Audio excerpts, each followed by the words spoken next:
everybody. Welcome to the special edition of the Open Tabs podcast. After 15 episodes, we have After 16. 16. Wait, is this 16? This is 17. This is 17? I think. Oh my gosh. Yes. So you may notice that Billy and I are looking to the side, and that is for the first time. Wait, no, the other side. That side. Yeah. Hey.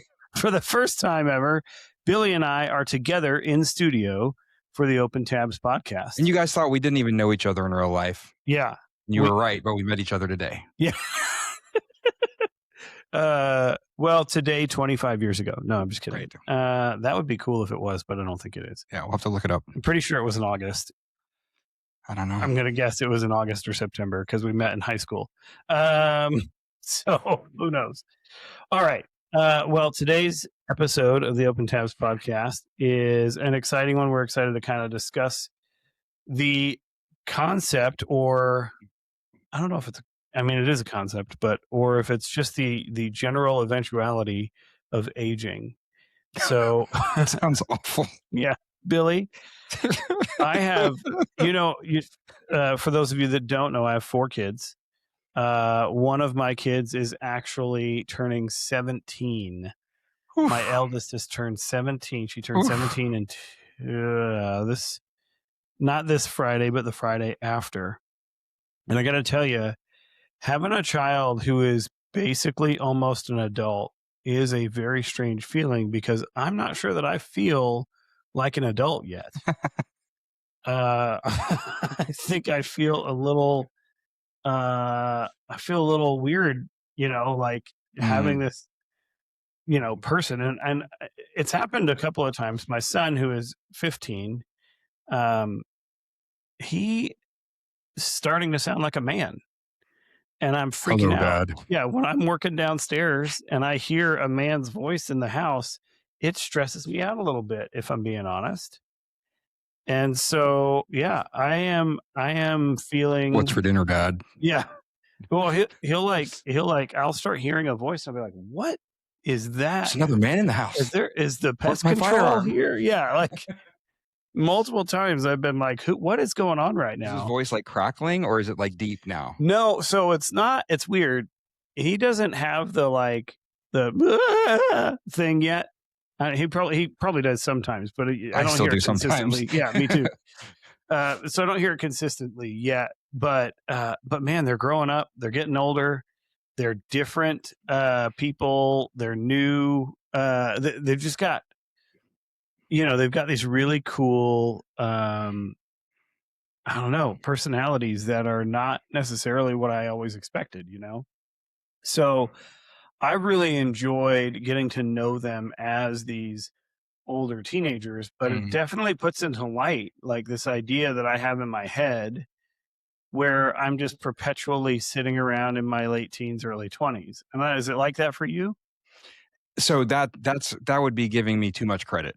I feel like I'm stuck as a 7th grader. Really? Yes. And I've felt like that since 7th grade. Like I've just kind of interesting stopped there. Now there's sections and moments obviously that are not, where sometimes I feel like an old man with my quirks and all this. But generally speaking, what I find funny, what I like to watch, what I like to do, and maybe not current 7th graders, but my era 7th graders. Exactly. Yeah. I just feel like I'm faking being grown. And this is one of the reasons that I worked with middle school for many, many years in church, in ministry, when people would observe and they'd be like, how are you so good with them? And it's like you're on their wavelength. How do you do that? And I'm like, because I am. Like, this is the real me. Like the fake me is like at work, at the grocery store, everything else. But when I'm around them, I can feel like myself. And then like we're good, like we're on the same page. Mm-hmm. So it's a very strange feeling because I look in the mirror and I'm aging externally, physically, but I'm still like 7th grade boy all the way through. So, that's awesome. Yeah. It's funny. I grew up always feeling like I needed to act older than I was, like, whatever that was from just school or whatever, or childhood. But I always felt like I needed to act older than I was.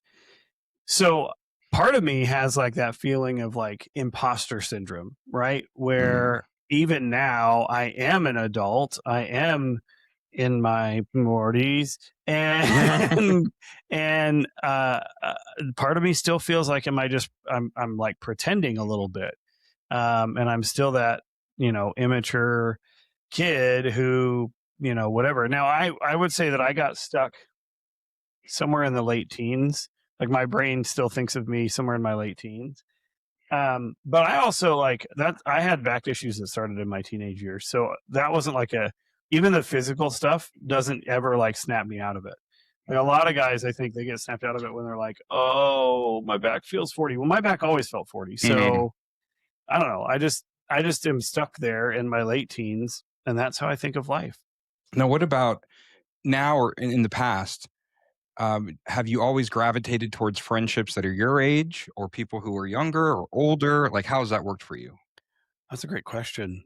I don't really gravitate towards friendships very often, to be honest. Oh, But in high school, I always gravitated a little bit higher. Like, mhm. my friends were always upperclassmen. I remember distinctly 2 years in high school feeling like all my friends were gone. So my sophomore year, or rather my junior year, it felt like all my friends left. And then my senior year, I felt like I was going into it and all my friends were gone. Now, I still had friends, thankfully, that were younger than me, or that were, some of them were my age, one of them or two of them, I guess. But like those key relationships, I felt like they always kind of left the year before I did, or whatever. Now it's so weird because it's not as much about age. Mhm. It's kind of about life stage. Yeah. Like, um, it's hard to, now that my kids are older, it's hard to feel like I have a relation, like a way to like connect with people who have really young kids. Because even though my kids were really young not that long ago, it feels like the world has changed enough to Mhm. where it's different now. You know what I mean? You don't necessarily have the similar activities that you're doing within Right. or within a year or two. Right. Like, oh, last year I did this with my similar age Yeah. child. Yeah. Well, and two, I think as your kids start to get older and a little bit more independent, you start to get back, especially, I think this might be more so for a dad or like a dual income parent family or something like that. But you start to gain back a little bit more of your capacity for relationships Mhm. outside of your family. Mhm. And that's been kind of neat. But then it's like, okay, I'm still really careful about the relationships that I pick or invest. And sometimes, you remember, I have a couple episodes we talked about like analysis paralysis. I get that way with relationships. I'm always thinking, do I have the energy to put into a relationship like this one with this person or this individual? And more often than not, I tell myself no, which is probably not good, but that is the way it is. But yeah, I think I still, I think part of it is, I mean, I did everything so young that I do gravitate towards older relationships now, just because all of the people my age, or around my age, their kids are in a different life stage than my kids are. My kids are about to be adults, two of them anyway. So it is different. I don't know. Mm. It's different, and I've always heard, there's this joke, that the real miracle in Jesus's life was that he was 33 years old and he had 12 close friends. Mm. Like, Mhm. I've always felt that way. Like, I just don't have very many close relationships in my life, unfortunately. It's just the way that I am, or the way that my life has been, or whatever, but I don't have as many as I'd like.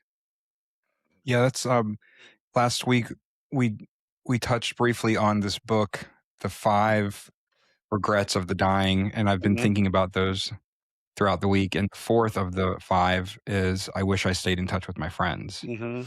And in some ways that's easier than ever because we have social media, but it still takes intentionality.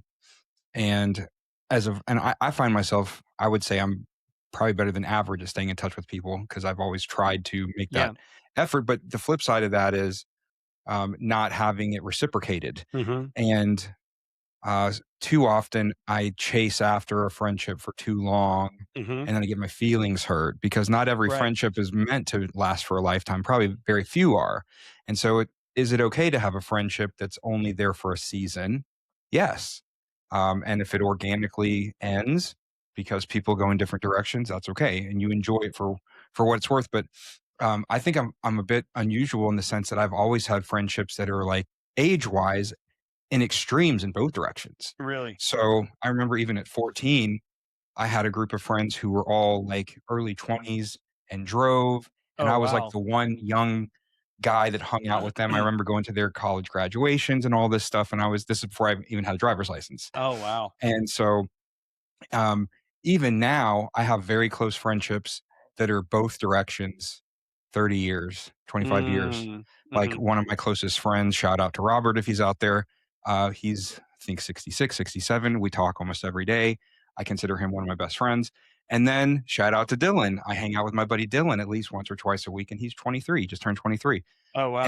And maybe part of that is season of life. Robert has his grandkids, but he's single, and Mm, then Dylan is single, and um, there are times where I've had friends who we don't even say know how old we are, and then it comes up, and at some point, and they say, "How old are you?" And I'm like, "I'm 44." Like, what?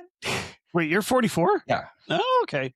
and I feel I'm fine with it, but I feel like, should I apologize? Should I have told you on day one? Like, it doesn't change anything for me.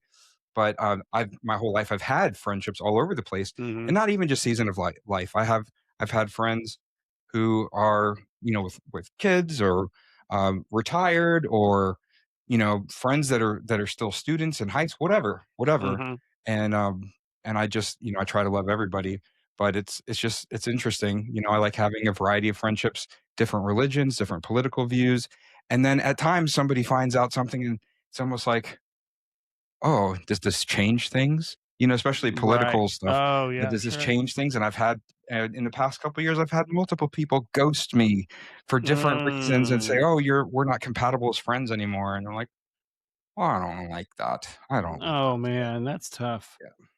You know, it's interesting, the I think the importance that people place on political views has ratcheted up significantly, Mhm, uh, in the past, I would say, probably decade or so. mhm. And it's become a very, very difficult thing to, like, get over when you're having a relationship or a conversation or any of those things with somebody.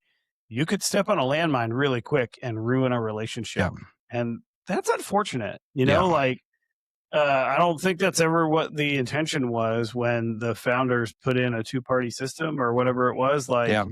I don't think the intention was for these things to divide us to the point where we're not willing to be in a relationship with each other. Um, yeah, no, I've had that too, and I've been fortunate.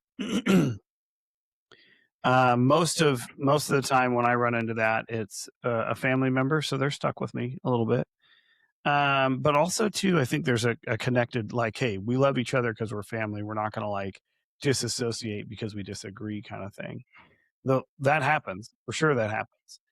Um, but yeah, I think it's interesting, and this idea of the friends we keep is such um, a unique puzzle because I don't know if you've heard this, and this just remind I think about the mutual friends that we've shared over the years. You know, when someone disassociates from you or stops talking to you or stops interacting or goes dark, I mean, there's an impact on that, and Yeah. it does for There's a me. sense of loss. Yeah, there's a sense of grief that comes with it. And I'll be honest, for me, that might be part of the reason that I'm so like not like I'm very particular about who I spend and invest time with because I want to invest time with people who I know are not going to just drop the ball. Because I like you, I've run into that where I just put a lot into it and then I get ghosted or people disappear, not for any specific reason either. Yeah. Sometimes it's just they got busy. That happens a lot with dads and with people who are, family people. You know what I mean? Like just get busy and they can't do it anymore. Well, when I say ghosting, I don't mean like fizzled out slowly. I mean there is a definite decision on the other side to abruptly, without cause, without reason, without notification, stop talking to you. Oh, wow. I mean, somebody who you talk to on a regular basis and then suddenly they're not replying and they're missing in action. That's crazy. That's like, because for if it's like we just fizzled out, we don't talk as much, fine, that's organic, it happened. It's, it is, that's how it goes. But somebody that I talk to on maybe multiple times a week, and then suddenly they don't reply anymore and they're gone. Just like that, gone Yeah. to where I'm like, are they sick? Are they hurt? Are they in the hospital? What happened? Did I do something wrong? And then it's left with a big question mark. That's what I mean.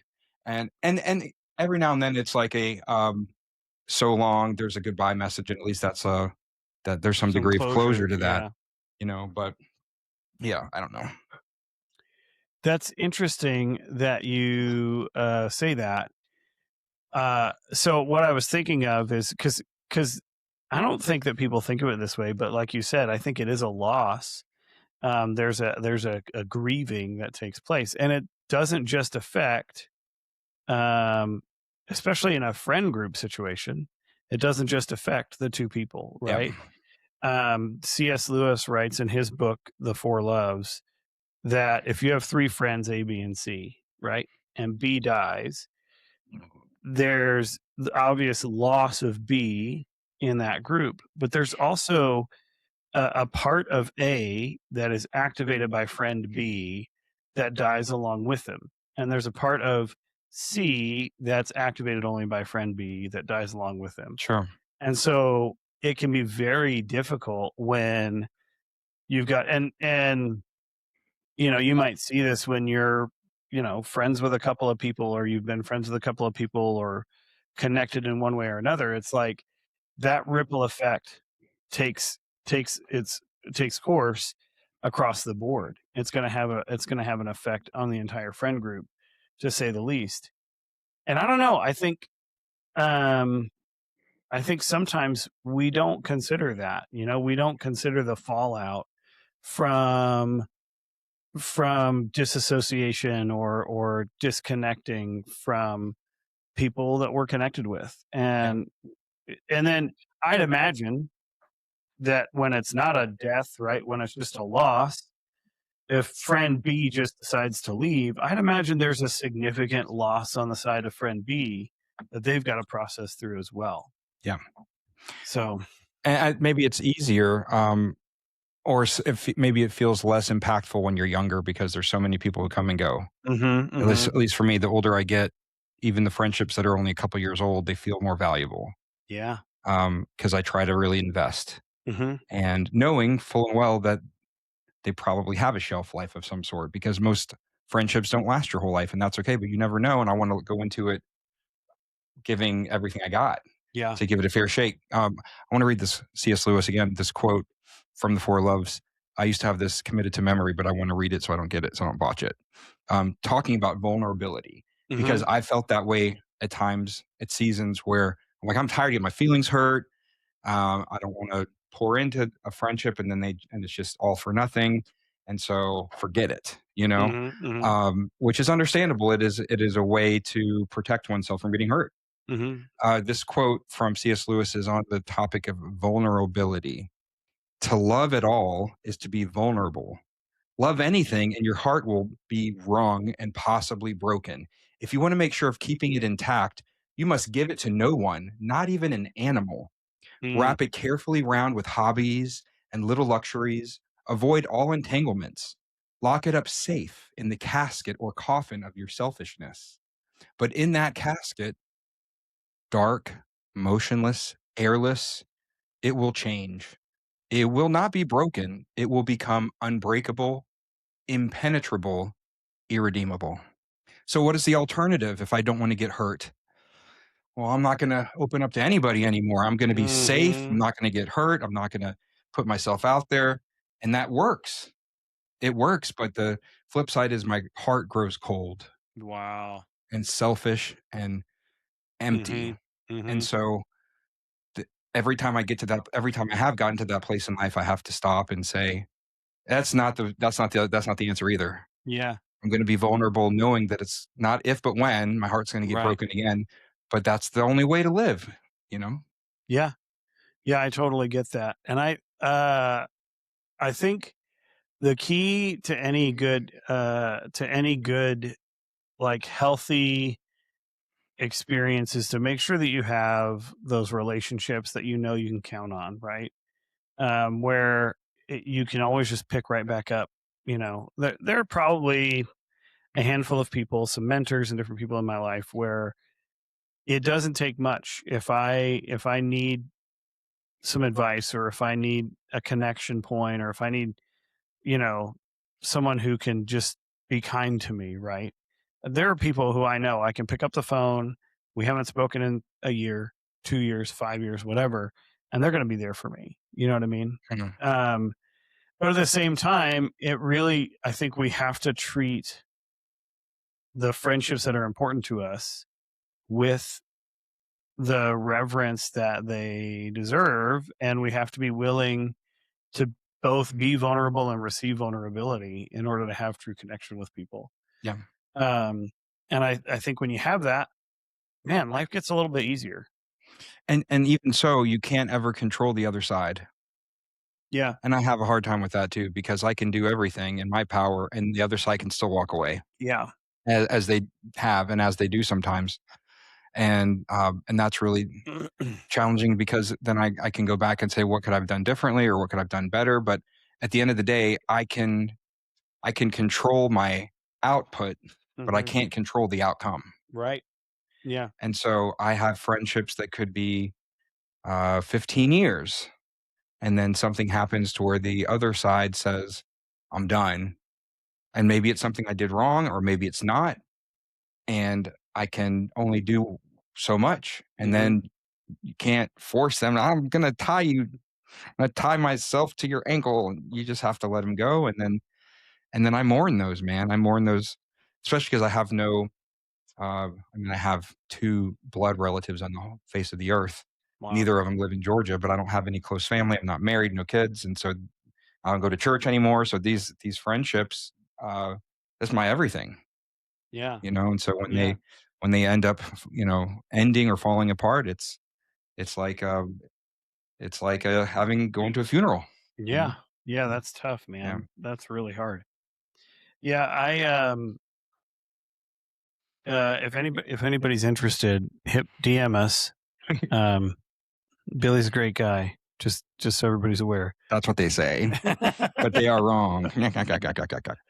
you know, uh, Circling back to the original piece, having children who are almost an adult, not feeling like an adult yourself, and pretending. Are you still? Uh, I'm only a year, some change younger than you. So, are you still surprised by the things that are adult specific that you have to do? Ever? Do you ever like? I'm not good at them. Yeah, yeah. I'm not good at them. I feel, and I know people may quote struggle, whatever that word means to different people with some of these things, but I mean, it's as if it's my first time ever. My first time ever doing laundry. Every Mm, time. My first time ever doing dishes, like, overwhelmed, panic, "What am I doing?" I'm constantly on YouTube as that's the replacement of having a parent. I feel like at this stage in life, mhm, I'd mhm, be calling a father figure or a mother figure and saying, "How do I wash this? Should I put bleach on it?" Or I don't know. Those mhm, kind of mhm, questions. mhm. It's just YouTube. YouTube is my mom. Um, so, it's yeah, the struggle is real, like, keeping up with going to the dentist, I need tires, all of these like Mhm, adulting, mhm. and I feel like I'm not getting any better at it over the years. There should be some sort of like routine or I've already been through this, so I'm better at it. No, just fumbling through every day. And you know what? I think we look up to the adults in our lives and we think, "Oh, they did it so well. They must have really liked being an adult." I don't think that's the case. I don't think anybody ever gets used to it or enjoys it to an extent. I mean, I think they enjoy certain parts of it for sure. Yeah, I love being able to eat whatever I want whenever I want. Damn the consequences, sure. But generally speaking, I don't think anybody's really like super into all of the things that adults have to do. And I think we're just better at vocalizing it now as millennials and Gen Xers and Zennials or whatever we are. we're a little better at vocalizing how crappy and how much it sucks to have to do adult things. But I'm also equally bad at the things that I think adults are supposed to be doing. Like I hate paying bills. I hate making a budget. I do it. I don't like it. And I don't like I mean, well, I don't have to do laundry, thankfully. So once you get married, the trick is do laundry poorly for the first couple of months, and you will be told you can't do laundry anymore. But yeah, so I don't. I mean, it is hard though. Like, and the things like you would think you would ask a dad or a mom, you may not. You know, Yeah. I mean, I'm fortunate. I still have my mom around, and she's still of sound mind. It's such a blessing. But yeah, like my you just figure things out. I do really think the absence of those things in your life changes the way that the position you take in other people's lives. Mm. Um, where there's a sense of like, okay, like I work with the young men, the 10th grade boys at my church, and I feel compelled to make sure that they know I'm available to help with stuff. Not, I mean, most of them have a good dad at home or whatever, but like Mhm. there's going to be things that I know that their dads may not or whatever. And I try to be available because I realize that having those figures or those influences in your life when you're younger is so important. And I didn't have a dad to do that, but I had other influencers in my life.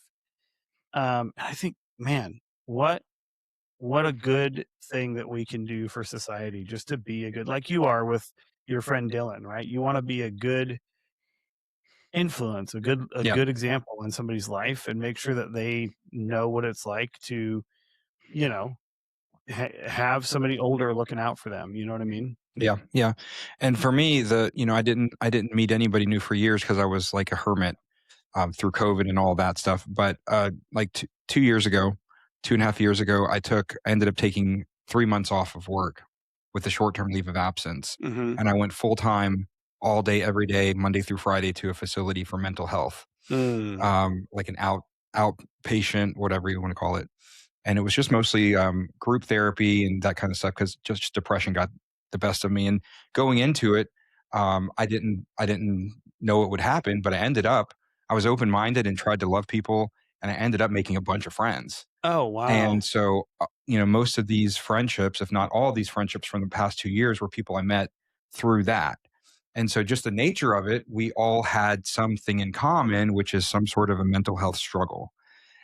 But age was all over the place, Mhm. and so and a lot of those friendships have remained, 2.5 years later, and so we always have that in common. And it's not that I have mastered any or healed or past any of these depression struggles. I still am quite like in the muck of it, but having more tools under my tool belt and having Mhm. walked through it with some of these folks, we are that's one aspect of these friendships that I don't have with most of my other friendships, Mhm. is that our friendships started when we were both in crisis with Mm. mental health of some sort, Mhm. Mhm. and we walked through it together. And now, as friends on the other side, as we re-encounter those struggles, it's like as common as how's it going to talk about it because we've Yeah. already been there. Mhm. In that 3 month period, we went through the darkest times, and we rehashed the most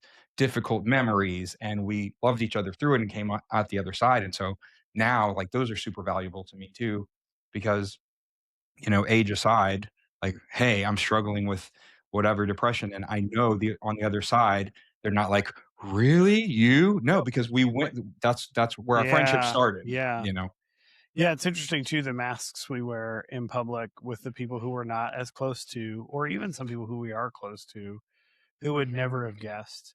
Sure. And it's nice to have people who know that and who understand that about you, who aren't surprised by it. I Yeah. remember I've had my own struggles, and I remember actually this is relatively embarrassing. I was applying for a job a couple years ago, And, one of the things on the standard application is, do you have any, disabilities, mental health issues, or whatever? So I indicated that I did, and I had marked a couple items. Well, this potential employer, it was a nonprofit organization. They didn't really get how to be an employer. We're not like they didn't understand what they were doing. They actually asked one of the people that I had put down as a reference about it. That's a no-no. Yeah. And I was like, I was like, "Are you?" So that person came back, and she said, and had said to me, like, "I didn't know that you had that struggle. I'm so sorry to hear that." And I said, "Well, I didn't tell you that I had that struggle because I didn't want you to know that information, and it's weird that you know it." I'm surprised they could even ask you about that in an application. Well, they ask you, but they're not supposed to ask you. They ask you. There's like the what do you call it? The little disclaimer thing at the beginning, at the end of any Yeah. application, where they ask you about that. I think it's basically so that if they don't make accommodations for you, then you can sue them or I something. mean, I I don't can know. understand if you're applying to be like a police officer, Well, and I was but applying for a role that worked with kids okay. at a nonprofit, so I could see that. But it's a big no-no to ask someone else about it. You know what I mean? You don't Yeah, talk yeah. about that with other people with references or what have you. Hmm. But I remember that, just that feeling of, like, I don't know, self-loathing that I felt Yeah. when that person found out that that is a struggle I had versus, And then they found out that way. yeah, well, sure. Yeah. But anyway, like, I don't know how it is for you, but I don't really like talking about those things with people who are not, who I'm not sure will understand, or who I don't have, a closer relationship with. Now, Sure. there's certain things, like, obviously I'll talk about ADHD with the wall. I don't care. But when someone hears bipolar or something like that, then it changes Yeah, things. there's a It shifts. stigma. Yeah. And so, I mean, there's kind of a stigma with ADHD, but it's not nearly as bad, I think. And so, yeah, I think, how valuable is it to have relationships with people who know me that deeply, right? Who know that's a struggle that I've had, who I can talk to about it, and who understand and get that.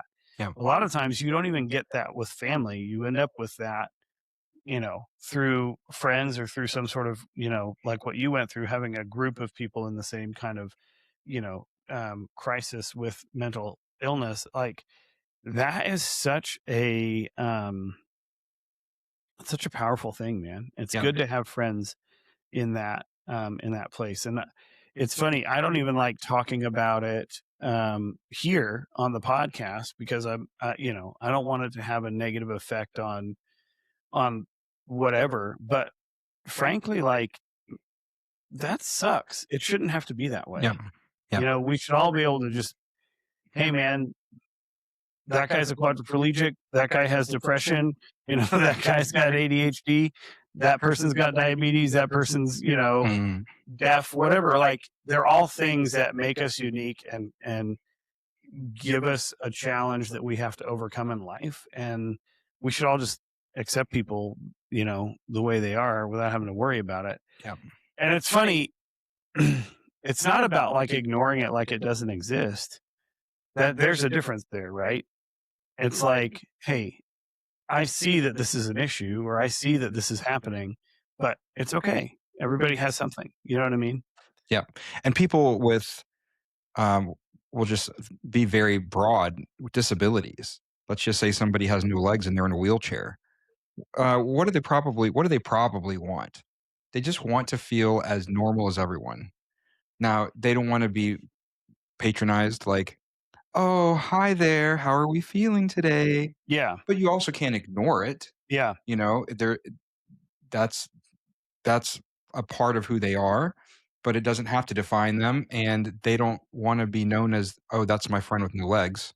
Yeah. And so, but unlike you, I've gone the other. I'm learning, but I naturally go the other extreme where I overshare with everyone. Hmm. I'm wide open. I'm an open book, and I have a hard time.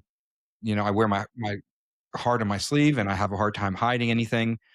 And so I overshare, and that's also a problem at times because medical things are personal and they don't have to be shared with every single person. And the depth and extreme nature of my depression at times has, when I'm used to it, has really shaken other people. Like, Yeah. and I can say, like, realize in that moment, oh, they weren't ready for that. I shouldn't have shared that. That's too much. Now they're going to be worried, or they're going to, you know, and that's a burden to put on somebody. So it's having the discernment of how much to share. I don't want to be afraid. This is who I am. It's what I deal with. It's what I struggle with. It comes with the package, and yet I don't want it to become my identity, where it's like, "Hi, nice to meet you. I have depression." Right. Um, that's not helpful either, and it's not Right. accurate. So, Right. Yeah. I think we all have to learn how to have a little bit more grace, a little bit more kindness, just a teensy bit more acceptance of other people, and try not to, like, you know, have it become the focal point of any interaction, you know what I mean? yeah, Don't ignore it, but don't let it be the focal point of the interaction either. yeah, Um, you know, I think something that's really interesting to me that you said, and that sticks with me, is the idea of meeting during crisis. mm, And I think there's something really just, I don't know, intended or I don't know, just beautiful about the way that humanity is. You know, mm, we're the only mammals on Earth that can meet during a crisis and bond, right? mm, And and form a connection around crisis that allows us to be healed faster or be stronger or be better or be whatever more. You know, I just think that's such a unique part of what humanity is this ability to be in shared crisis and create bonds from that. and yeah, that's something that ended up backfiring with me, because it is so strong and powerful. I had a friend, a female friend. It was never any kind of a romantic thing, but we met through these shared experiences of extreme crisis, and we bonded at same, similar age, similar season of life, lived 15 minutes apart. It just made sense. And for a couple years, we spent so much time together, like 5, 6 days a week, just watching TV together, going out, um, supporting each other, going to doctor's appointments together, like really just a lot, just powerful. Friendship, platonic friendship, never once even hinted at anything physical or anything more, no flirting, just good friends that were going through a hard time. And then one little thing in my mind, one little thing happened, and she ghosted me. Goodbye. Mm, And I apologized. It wasn't anything malicious. I didn't, and that was it. That was the end of it. And I learned about this thing called trauma bonding. mm, And as powerful and as strong as it is, it can be kind of substituted for like love and friendship to mm, some degree. And so it made me go back and think, did she really love me, for my friendship, or was it just somebody who was like panicking and drowning, and I was there to hold her up? And now that she's a little bit, more stable or whatever the case may be, then boom, gone. interesting. And that was really hard. This says trauma bonding is when someone becomes emotionally attached to a person who hurts them, usually because the hurt is mixed with moments of kindness or affection. That back and forth can make the bond feel hard to break. So that's a version, a variation when one person hurts the other person. Um, but it's feeling loyal to someone who has repeatedly hurt you, or making excuses for their behavior, feeling anxious, guilty, or panicked at the thought of leaving, needing their approval even when the relationship is damaging. So, and this kind of it can also go hand in hand with um, being codependent. Hmm. So when you have two people, in that case, two people that are hurting and kind of going back and forth, supporting each other and helping each other, um, I thought it was really healthy, but it ended up being, I don't want to say toxic, but it ended up not being as healthy as I thought. It was Hmm. it was grasping. you know, don't leave me. And then when something happened, it was a clean break goodbye. Mm. Man, I mourned that more than I mourned like actual breaking up with girlfriends because it felt so out of the blue. Like we never had an Mhm. argument, and then one misunderstanding happened, and that was a wrap. So it's strange. It's strange, like being able to help somebody, but without getting yourself entangled and being hurt. You know, it's a tricky thing. Well, they say hurt people, Yep. right? And Yep. so and the problem is we're all hurting in some way. So we're all gonna be at risk of being hurt. We're all gonna be Yep. at risk of hurting others. Um, but you can't, I mean, in your case, right, you can't let that stop you from continuing to try to create connections, create bonds, because those are the things that we need as individuals and as a Mhm. society to to make things work, to be in a Yeah. better place. I think one thing I did learn is that I need to have the friendships. They don't have to be 50-50, but they have to be somewhat mutually invested. Mm, This one was really one sided. yeah. And I knew that throughout, but I was getting something out of it because I like to be the caregiver. And I had close friends who would Mhm. watch and say, dude, I think she's taking advantage of you. And I didn't disagree, but it still felt good. I had somebody to spend time with. Mhm. So I picked up the check every time and I did loving 90% of it, but I was getting something in return just because I liked that feeling, Mhm. even though I wasn't getting Mhm. anything from her. And Interesting. so now I'm trying to learn how to first of all, it can't be mutually it can't be mutually invested if I don't allow the other side to actually love me. Mhm. Because by nature, I'm like, oh no, no, no, no. I want to do for you, but I won't receive. Mhm. And Mhm. that's not okay. But here just recently, as an example, I have a friend who it has been one sided for a long time. And I find myself being the only one reaching out. And then he would respond, but I'm the only one reaching out for weeks and weeks. And I thought, let's just stop and let him reach out next without, you know, and now it's been 3 weeks and there's nothing. Oh And no.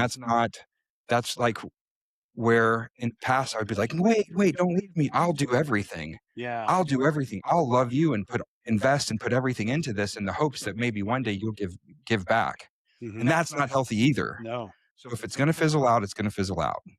And I've got to stop and pause and let the other person decide, do they want to be my friend?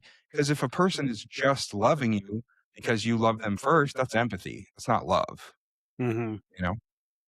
So Okay. So we're gonna land this plane. Uh, but I want to ask you some. This is gonna be. It's not a game. Uh, so can't have any fun. Got it. it might. It'll be interesting. It'll I be thought refuse to have provoking. fun. It's not a game. Um. Okay. So these are some things that this just made me think of that are um, warning signs that you might be in a relationship where someone is taking advantage of you. So in any relationship, in any of these relationships, you can kind of tell me if any of these were present. Um, so conditional availability. So if things are going well for you, that person will, or for them, they may disappear. But if things start to go bad, or if there's a crisis, that's when they show back up in your life. Yeah, I've had that definitely before. Okay. Um, what about situations where discussions exclusively revolve around the other person? So, um, Yeah, I've got one. I won't say what family member it is, but my sister is definitely it's a one-sided sort um it ebbs and flows, but the majority of it is she vents and tells me everything and I just go, okay, and then when it's my turn, she's got to go. But she's gotten better about that lately. So give her credit where credit is due. But I've done that as well to people when I call somebody and I'm excited and I really just want to I want to talk. It's not a dialogue. I just got a bunch of stuff to get off my chest, and then I do, and I feel better. And then I'm like, anyways, how are you doing? Anyways, I got to go. yeah, And once in a while, but if it's always that way, that's not fair. that's not good. Yeah. This you just talked about zero reciprocity. Yes. So if you're the one initiating hangouts, driving around, offering favors, no real effort returned. Another one that this is interesting, and I think we've all experienced this, and honestly, I might even be guilty of this, but using guilt or manipulation. So you have to say no, you have to prioritize something different, and instantly it turns into, oh, well, I see how it is, Yep. or that Yep. kind of thing. Um, Another one, and this one is, I think, can be, uh, this can be something that is harder uh, for you to understand. Maybe not, but like when you're leaving that interaction or those interactions with people, where is your energy level at? How do you feel? That's a really good one. A good litmus test. And I've had some where just about every time, if it's like a visit in person, I feel drained when I leave.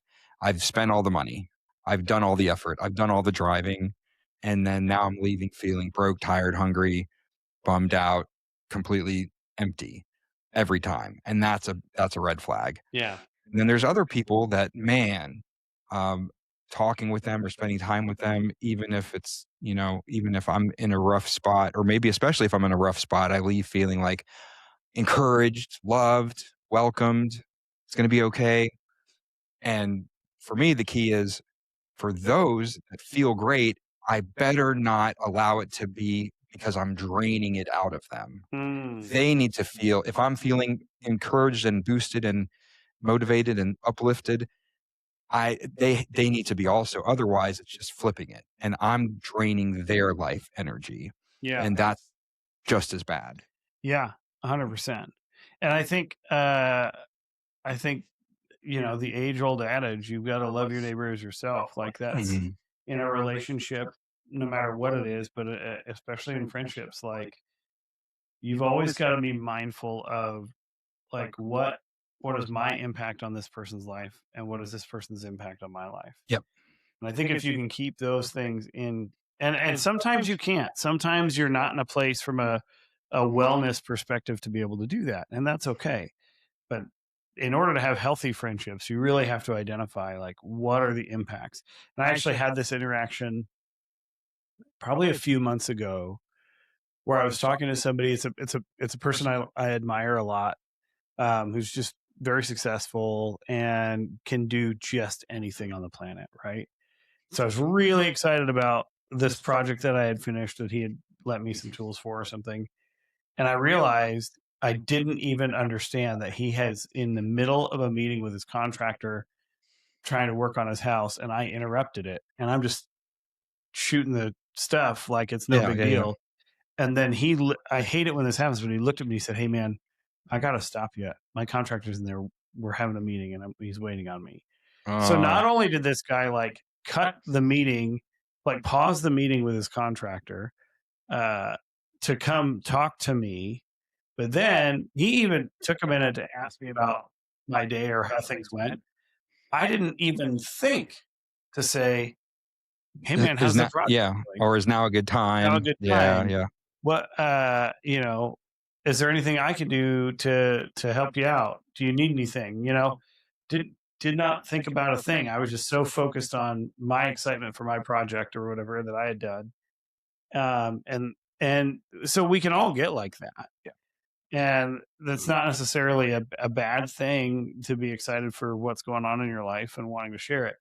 But I think to your point, just making sure that I am giving and taking, so we're in a symbiotic relationship or friendship, I think is the key Yeah. to having really strong, um, meaningful relationships with Yeah. people.